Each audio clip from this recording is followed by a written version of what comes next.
Hej, velkommen til.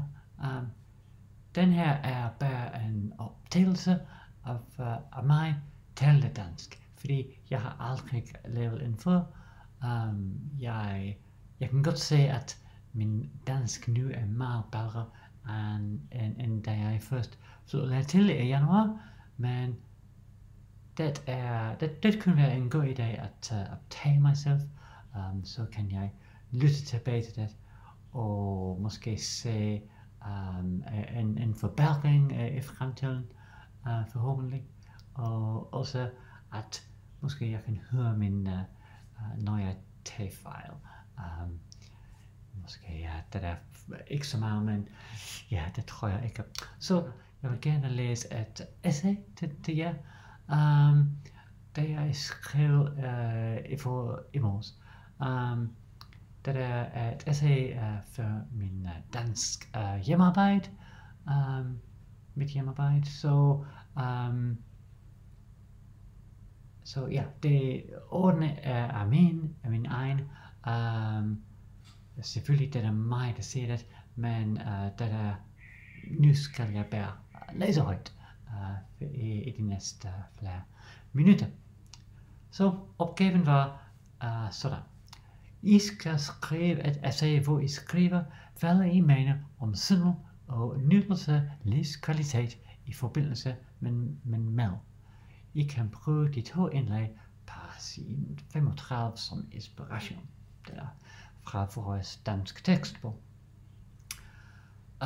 Jeg genlæste netop de 2 indlæg fra Paradansk, så tænker jeg, at de ikke er så uenige, som jeg husker fra da vi var i klassen. Den første er bekymret om vores kost og syndel, og den anden synes, at vi skal huske om at nyde vores mad, og tiden som vi tilbringer spisende mad med andre, for eksempel vores familie, venner eller kollegaer. Men det er ikke et enten eller problem. Man kan holde begge 2 stillinger på det samme tidspunkt. Både at være opmærksom på vigtigheden at vi spiser sund mad, og jeg tør også forslå mad, der ikke er uvenlig til miljøet og planeten, men også at mad er bedre, når den nydes, og er ikke bare en opgave, der med færdiggås. Den største forskel mellem de 2 indlæg fra bogen, synes jeg, er hvilke ting tillades at være fremmest. Enten at fokusere på de negative punkter, der er så mange folk, der er overvægtige, etc., eller på de positive. Lad os vælge sin mad og nyde den. Når det kommer til min mening, er jeg meget opmærksom på virkningen på planeten af vores madvalg. Jeg har vidst i flere år, at kul har en stor indvirkning på miljøet, så det er en bedre miljømæssig stilling at spise mindre kul. Derfor giver jeg mere overvejning end før til vegetariske retter, og samtidig tager jeg dem, og samtidig ej. Men det er kun for nyligt, måske i de sidste 12 måneder, at jeg har lært, at oksekød har en især stor negativ indvirkning, CO2-fodaftryk, i forhold til andre slags kød. Så nu sætter jeg en højere pris på at vælge noget andet. Ja, måske vegetarisk retter, men måske kylling eller selv svinekød. Stadigvæk tillader jeg mig at spise buff, men mindre tæt end før. Og hvad med at mad skal nydes?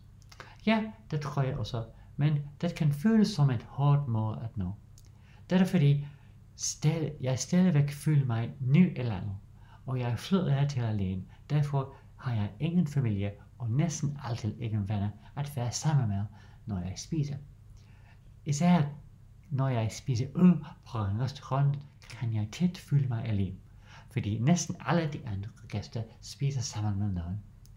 Så jeg kan sige, at jeg kan godt lide at nyde min mad, og at vælge lækre retter, måske med en godt øl eller et glas vin, men det er ikke en social begivenhed for mig, og det kan være svært.